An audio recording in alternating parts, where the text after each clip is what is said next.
Good morning बच्चों, नमस्कार सभी बच्चों को सुप्रभात।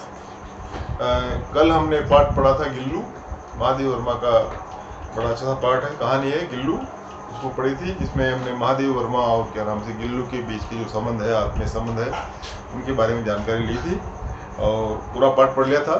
आज हम उसके प्रश्न और उत्तर देखेंगे। अर्थात प्रश्न क्या है, जैसे प्रश्न है कुछ प्रश्न मैं बताऊंगा आपको और उनके उत्तर भी आपको लिखना होंगे, तो याद करने होंगे।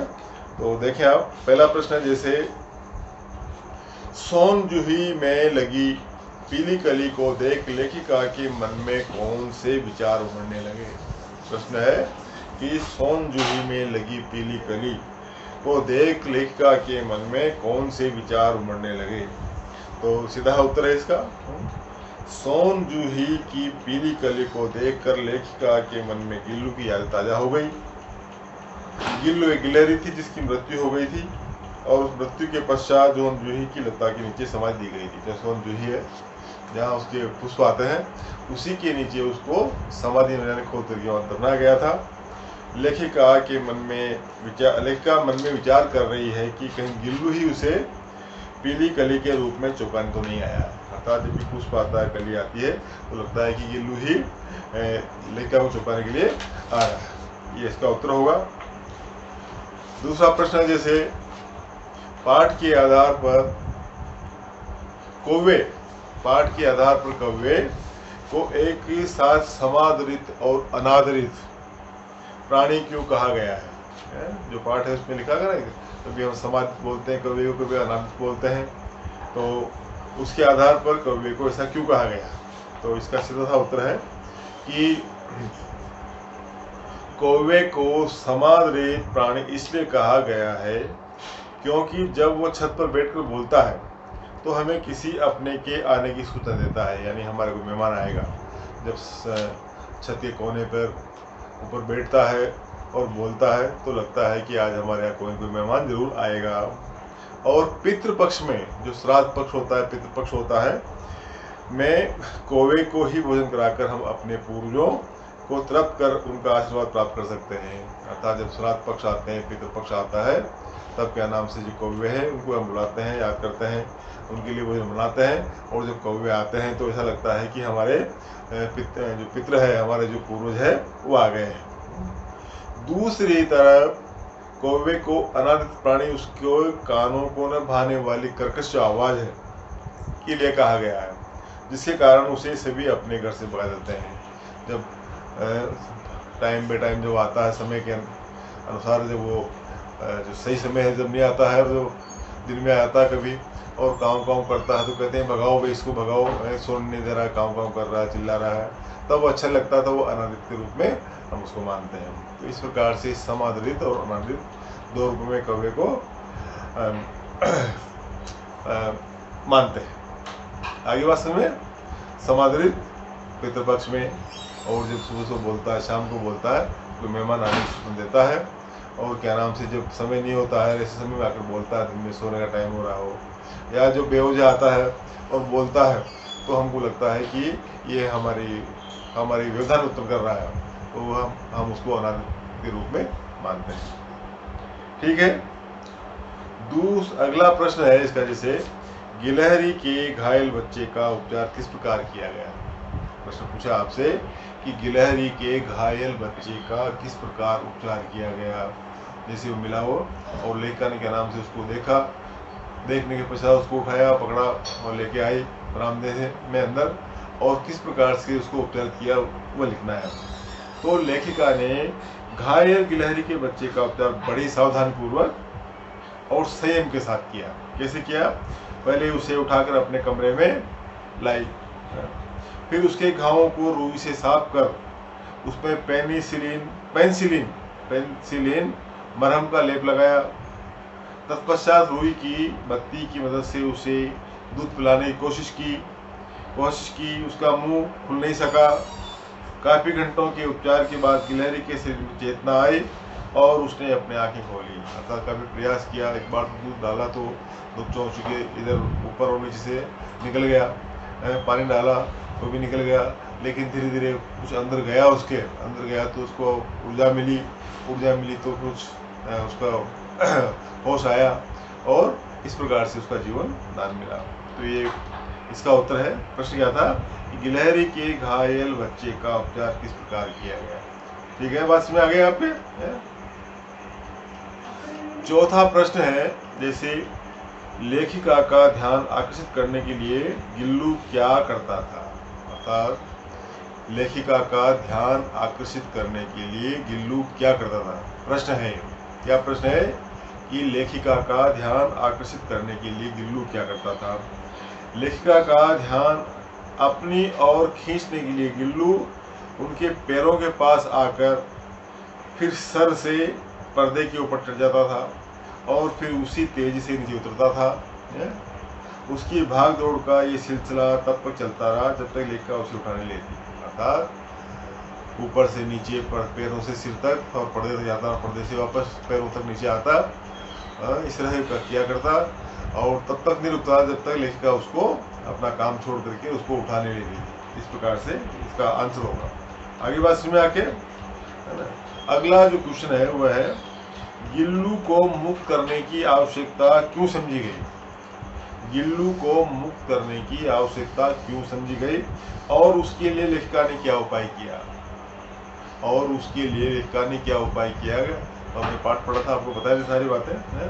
फिर सुन लो कि गिल्लू के जीवन का जो पहला बसंत आया, आने पर खिड़की के बाहर कुछ गिलहरी चिक कर के न जाने क्या कहने लगी। उनकी जो जानवरों की जो भाषा है, गिलहरियों की जो भाषा है, उसमें वो पता नहीं क्या कहने लगी। गिल्लू भी बड़े अपनेपन से खिड़की के बाहर निहारने लगा और गिल्लू भी वहाँ खिड़की के पास आ जाता और आकर के खिड़की के बाहर देखने लगता है, जिसे देखकर लेखिका को लगा कि अब उसे मुक्त कर देना चाहिए, अर्थात अब इसको आज़ाद कर देना चाहिए। लेखिका ने खिड़की की जाली का एक कोना खोल दिया जिससे कि गिल्लू बाहर आ जा सके। देखा कि इसको एक तरह से बंद रखना उचित नहीं है, वाजिब नहीं है, स्वतंत्रता उसमें रखना, आज़ादी गुलामी में रखना इसको ठीक नहीं है, इसलिए इसको आज़ाद करना जरूरी है। तो लेखिका ने खिड़की का एक कोना कुछ कील निकाल करके और कुछ क्या नाम से वहाँ का जो ऊंचा कर दिया और गिल्लू का आने जाने का रास्ता बन गया। गिल्लू बाहर तक जाता आराम से और बाहर जाकर के गिलहरियों के साथ खेलता कूदता, उसे कुछ करता और शाम को 4-5 बजे वापस जैसे अंधेरा होता है, शाम होती, वापस अंदर जाता और अंदर आकर के अपनी डलिया में बैठ जाता था। आगे बात में अगला प्रश्न है, गिल्लू किन अर्थों में परिचारिका की भूमिका निभा रहा था। गिल्लू किन अर्थों में परिचारिका की भूमिका निभा रहा था। ये भी पढ़ाया था, बताया था आपने कि महादेवी जी की अस्वस्थता के दिनों में गिल्लू हर वक्त लेखिका के पास रहता था। वह अपने नन्हे पंजों से लेखिका के सिर और बालों को सहलाता था। इस तरह वह एक सच्ची परिचारिका की भूमिका निभा रहा था। अर्थात जो बीमार हुई, अस्वस्थ हुई लेखिका, तो वहाँ आ जाता और आकर के आराम से लेखिका के सिर पर अपने पंजों से सिर पर क्या नाम सहलाता। और इस प्रकार से कोई सेविका परिचारिका होती है, हमारे अटेंडेंट्स को बोलते हैं, बीमार होने के पश्चात कोई सेवा करने वाला होता है और वो सेवा करने वाला इस प्रकार से बीमार की सेवा करता है, उसी प्रकार से क्या नाम से गिल्लू है वो भी क्या नाम से लेखिका की सेवा कर रहा था, वही भूमिका निभा रहा था। ठीक है। गिल्लू की किन चेष्टाओं से यह आभास मिलने लगा था कि अब उसका अंत समय समीप है। अर्थात गिल्लू की किन चेष्टाओं से यह आभास मिला, ये अनुभव हुआ कि अब उसका अंत समय समीप है। गिलहरियों की उम्र 2 साल के आसपास होती है और तब उनको जाना होता है, तब उनको ऐसा क्या हुआ, ऐसी कौन सी क्या नाम से चेष्टाएं थी उनकी, जिससे आभास हुआ कि अब वह उसका अंत समय, उसका समय आ गया, काल आ गया, मौत आ गई है, आने वाली है। तो उसका उत्तर यह है कि गिल्लू के अंत समय समीप आने पर उसने दिन भर न तो कुछ खाया है और न ही बाहर गया। अर्थात नहीं तो दिन भर से कुछ खाना पीना कुछ खाया, जो काजू उसको रखा करते थे, जो भी खाना लेकर डालती थी वो खाया, और नहीं वो आज बाहर भी नहीं गया होगा ना। रात में अंतिम क्षणों में वो अपने झूले में उतरकर और लेखा के पास आया, चुपचाप नीचे उतरा अपने झूले से और जहाँ लेखा सोई हुई थी वहाँ आ गया और अपने ठंडे पंजों से लेखा की उंगली पकड़कर उसी हाथ से चिपक गया जिसने उसे जीवन दान दिया था। अर्थात जिस प्रकार से लेखिका ने उसको ठीक किया था और उन्हीं उंगलियों को जिस प्रकार से उस बच्चे ने सहलाया था शुरू में, उसी प्रकार से वो आज उसने लेखिका की उंगलियां पकड़ लिए और उनसे चिपक गया है। उससे लगता है कि अब उसका अंत समय आ गया है, अब वो जाने वाला है। प्रभात की प्रथम किरण के स्पर्श के साथ ही किसी और जीवन में जागने के लिए सो गया। आज से स्पष्ट कीजिए। प्रश्न है कि प्रभात की प्रथम किरण के साथ ही वह किसी और जीवन में जागने के लिए सो गया। अर्थात यानी उसका अंत में आ गया है, सवेरा होगा तो दूसरी दुनिया में चला जाएगा। इस कथन का आशय यह है कि सवेरा होते ही गिल्लू अपना शरीर त्याग देगा, अर्थात वो किसी और जीवन में चला जाएगा, अर्थात खत्म हो जाएगा, मर जाएगा और मरने के पश्चात किसी और जीवन में चला जाएगा। और जीवन में कहाँ जाएगा, यदि जाएगा तो पता नहीं है, लेकिन वो नई दुनिया में चला जाएगा और उसका जीवन वहीं समाप्त हो जाएगा। ये इसका आशय है। अगला प्रश्न है जैसे दिया इसके अंदर कि सोन जूही की लता के नीचे बनी गिल्लू की समाधि से लेखा के मन में किस विश्वास का जन्म होता है। सोन जूही जो पौधा है उसकी लता के नीचे बनी गिल्लू की समाधि से लेखिका के मन में किस विश्वास का जन्म होता है, कौन सा विश्वास जन्म लेता है। तो इसका उत्तर होगा, इसका उत्तर यह है कि सोन जूही की लता के नीचे गिल्लू की समाधि दी गई थी, गिल्लू को समाधि दी गई थी, तब वहीं खड्डा खोदा था और वहीं उसको दफनाया गया था। ये वही बेल थी जिसकी घनी हरियाली में गिल्लू छिप जाया करता था, अर्थात उसी बेल के अंदर गिल्लू दौड़ भाग करके और खेल कूद में वहीं छिप जाया करता था। ये बेल उसे अत्यंत प्रिय थी और बहुत प्यारी उसको लगती थी। आज उसका शरीर उसी सोन जूही की जड़ में मिट्टी होकर मिल गया है, अर्थात वहीं उसको दफना दिया गया है और गिल्लू उस बेल पर पीले फूल के रूप में जन्म लेगा, ऐसा लेखिका का विश्वास था। अर्थात वो नहीं रहा, लेकिन जो पुष्प आएंगे वो पुष्प के रूप में आराम से गिलहरी का बच्चा जन्म लेगा और वहाँ आएगा, ऐसा विश्वास महादेवी वर्मा माना करती थी, सोचा करती थी कि गिल्लू आ गया। ठीक है भाई, तो ये इसके प्रश्न थे। और भी है कुछ इसके महत्वपूर्ण प्रश्न जो देख लें, आप समझ लें कि जैसे पहला प्रश्न है इसका, एक महत्वपूर्ण प्रश्न जो देखें कि गिल्लू पाठ के आधार पर महादेवी वर्मा जी के स्वभाव पर प्रकाश डालिए। अर्थात गिल्लू जो पाठ है इसके आधार पर किस प्रकार से उन्होंने गिल्लू की सेवा की, गिल्लू को से आत्मीयता बनाई।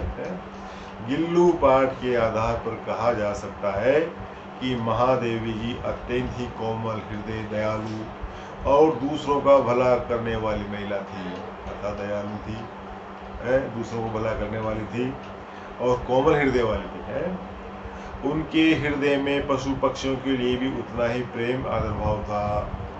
उन्होंने अपने घर में विभिन्न पशु पक्षियों के रहने और खाने की उत्तम व्यवस्था कर रखी थी। ये पाठ का जो प्रकाश है, क्या नाम स्वभाव था लेखिका का, वह इस प्रकार का था कि वो बहुत ही कोमल हृदय की थी, दयालु थी, दूसरों का भला करने वाली थी, महिला थी और उनके हृदय में पशु पक्षियों के प्रति अत्यंत ही प्यार और आदर का भाव था।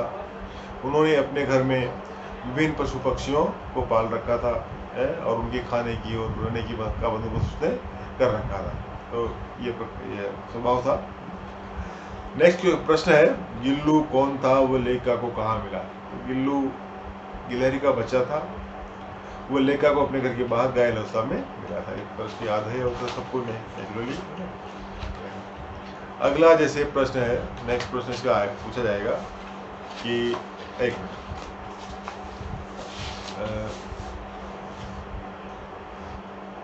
गिल्लू के बारे में क्या विशेषता बताई गई है।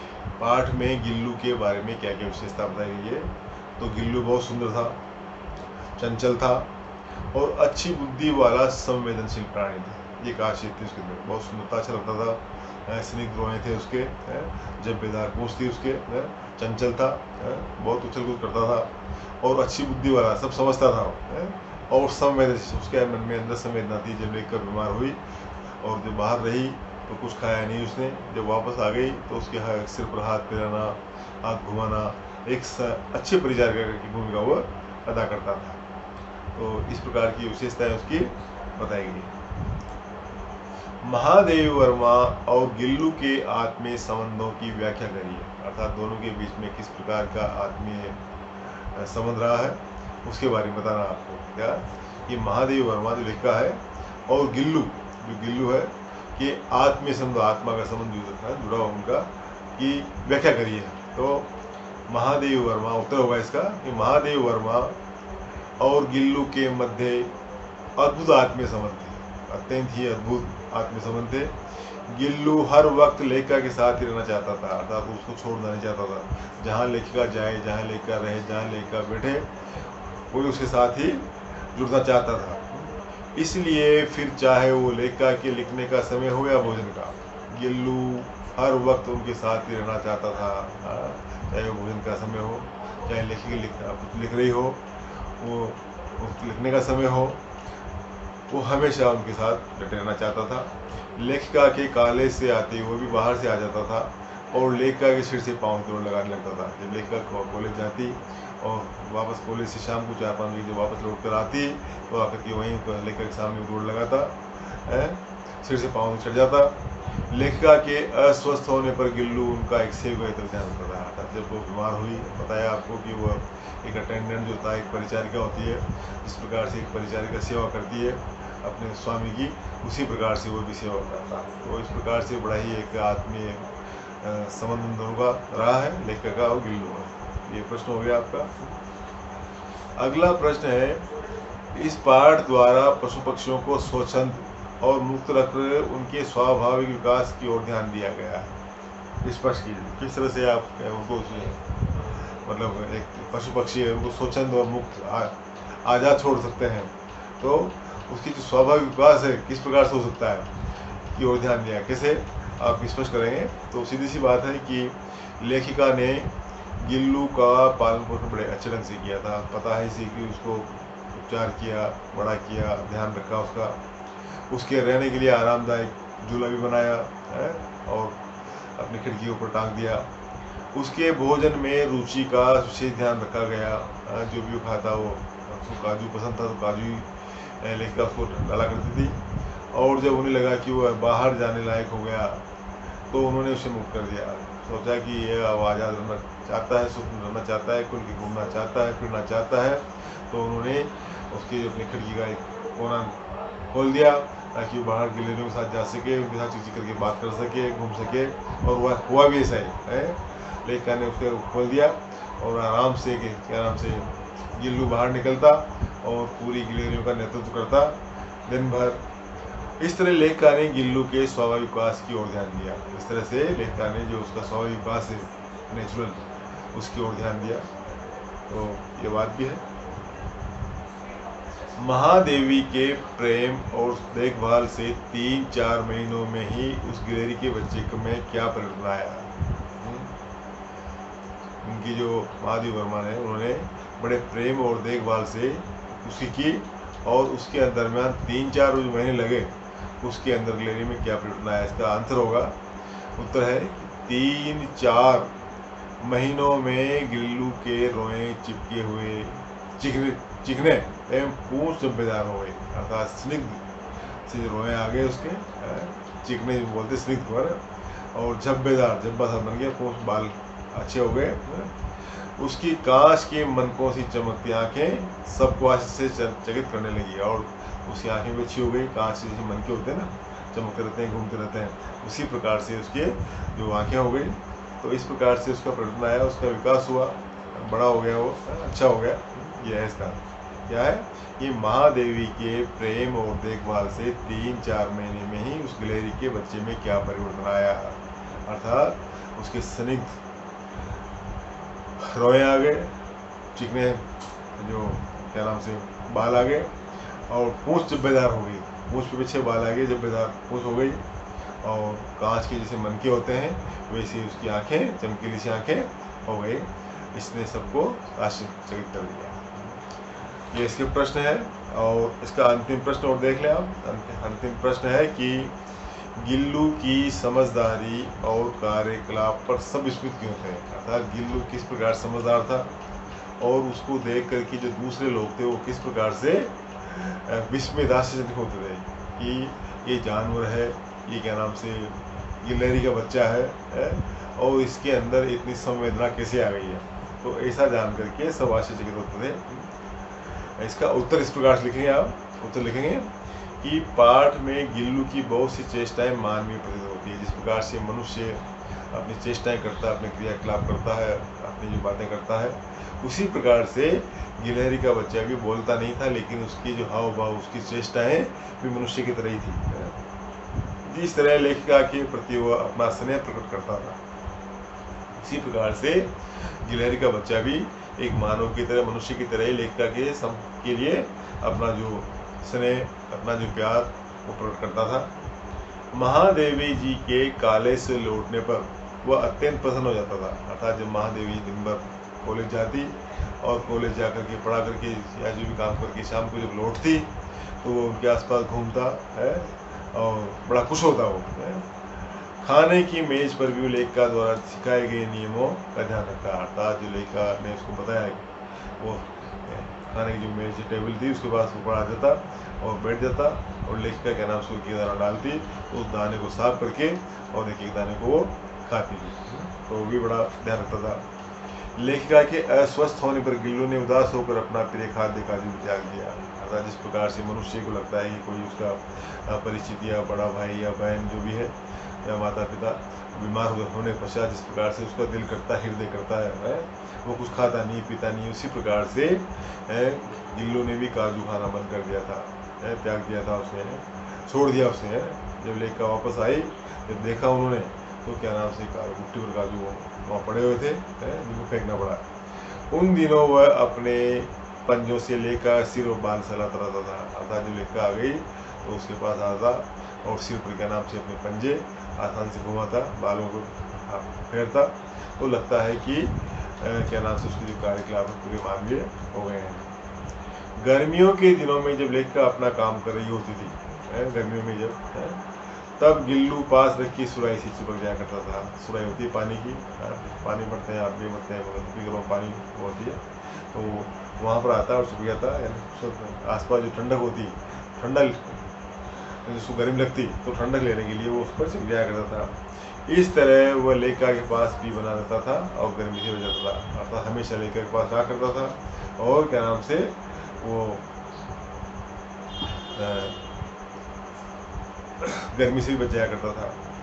गिल्लू के उपरोक्त सभी कार्यकलाप को देखकर सब विस्मित थे। अर्थात इस प्रकार की सारे जितनी भी जो बातें हैं, जितनी उसकी चेष्टाएं हैं, जितनी भी उसकी हरकतें हैं मनुष्य जैसी वो करता था, इससे लगता है कि उसकी समझदारी और कार्यकलाप पर सब विस्मित थे।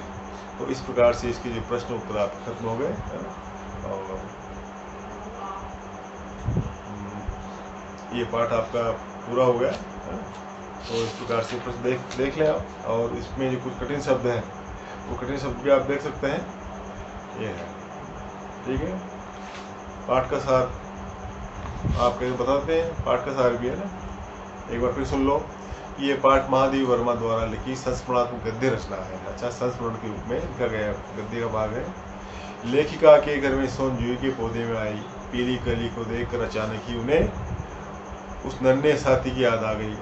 कुछ साल पहले एक दिन सवेरे बरामदे में लेखिका ने देखा दो कौवे गमले के पास कुछ खेल रहे हैं। उन्होंने पास जाकर देखा तो गमले और दीवार के बीच से घोंसले से गिरे गिलहरी के एक छोटे बच्चे को पाया। जब वहाँ देखा कि गिलहरी का एक बच्चा गिरा हुआ है। सामान्यतः कौवे की चोंच का घाव लगने के बाद वो जीव बचता नहीं आता। अगर कौवे ने उसके एक दो चोंच लगा दी होती तो शायद बचता नहीं, परंतु लेखिका ने उसके रक्त को साफ किया और पेनिसिलिन का मरहम लगाया और रुई की बत्ती से दूध पिलाने का प्रयास किया। अर्थात उसका जो मरहम की उसका उपचार किया, पेनिसिलिन लगाया, मरहम लगाया उसको। 3-4 महीनों की निरंतर देखभाल से गिलहरी का बच्चा पूर्णतः स्वस्थ और सुंदर हो गया, अच्छा हो गया, चल गया होगा और सभी को मोहित करने लगा। महादेवी जी ने बड़े ही प्रेम से उसका नाम गिल्लू रखा था। उसके रहने के लिए फूल रखने की डलिया की तार से खिड़की पर लटकाकर एक झूला बना दिया गया था, लेकिन उसके रात को सोने के लिए, बैठने के लिए, रखने के लिए आराम से एक जो डलिया है फूलों की वो लटका दी। जब लेखिका लिखने बैठती तब उनका ध्यान आकर्षित करने के लिए गिल्लू उनके पैर तक आकर सर से पर्दे पर चढ़ जाता और फिर उसी तेजी से उतरता। कभी कभी लेखिका उसे लिफाफे के उस तरह रख देती थी जिसके आगे वाले भाग से गिल्लू के पंजे और सिर निकलाते थे। भूख लगने पर वो चिक चिक करके सूचना देता। काजू उसका प्रिय भोजन था, काजू ज़्यादा खाता था। फिर गिल्लू के जीवन का पहला वसंत आया। बाहर झांकते देखकर लेखिका को लगा कि अब इसे बाहर जाने देना चाहिए। अब जब ऐसा सोचा उन्होंने कि स्वतंत्र कर देना चाहिए, तो लेखिका ने खिड़की का एक कोना खोल दिया जाली से, जहाँ से गिल्लू बाहर जाने लगा। मुक्त होने पर गिल्लू बहुत प्रसन्न हुआ था, लेकिन जैसे लेखिका काले से लौट कर आती, वो वापस लौट करके उस जाली के द्वार से और वापस लेखिका के पास आ जाता। लेखिका को चौंकाने के उद्देश्य से गिल्लू कभी फूलदान के फूलों में छिप जाता था, कभी पर्दे की चुम्बट में। गिल्लू लेखिका के भोजन का साथी भी था। वो उनकी थाली में चावल का एक ही दाना देख लेकर बड़ी सफाई से खाया करता था। एक मोटर दुर्घटना में घायल होने के वजह से महादेवी को कुछ समय तक अस्पताल में रुकना पड़ा। लेखिका की अनुपस्थिति में गिल्लू दुखी हो गया। जब लेखिका अस्पताल से लौटी तो उन्होंने गिल्लू के झूले में काजू रखे पाए, जिससे उन्हें आभास हुआ कि उनके अस्वस्थ होने पर गिल्लू भी कितना उदास था उसने कुछ खाया पिया नहीं। जब लेखिका आराम कर रही होती तो गिल्लू एक परिचारिका की तरफ का ध्यान रखता था। परिचारिका होती है सेविका। गर्मियों के दिनों में लेखिका के पास रहने के लिए गिल्लू बड़ी ही समझदारी से सुराही से चिपक गया करता था।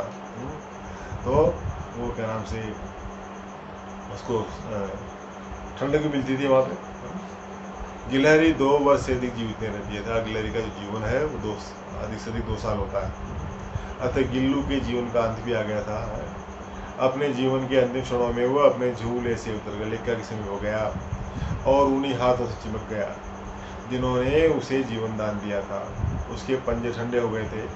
लेखिका ने उसे गर्मी देने के लिए हीटर जलाया, परंतु सुबह की पहले किरण के साथ ही वो सदा के लिए सो गया, अर्थात उस दुनिया में चला गया। गिल्लू के जाने के बाद उसका झूला उतार रख दिया गया, खिड़की की जाली बंद कर दी गई। सोनजूही की उसी लता के नीचे गिल्लू की समाधि दी गई, अर्थात वहीं पर उसको दफना दिया गया, जो कि उसे अत्यंत प्रिय थी। तो ये इसका सार है। और ये प्रश्न मैंने आपको बता दिए हैं, प्रश्नों के उत्तर भी बता दिया आपको, है ना। और फिर भी कोई बात हो तो आप पूछना, है ना, दोबारा हम इसको पढ़ेंगे। आज इतना ही काफ़ी। ठीक है बच्चा।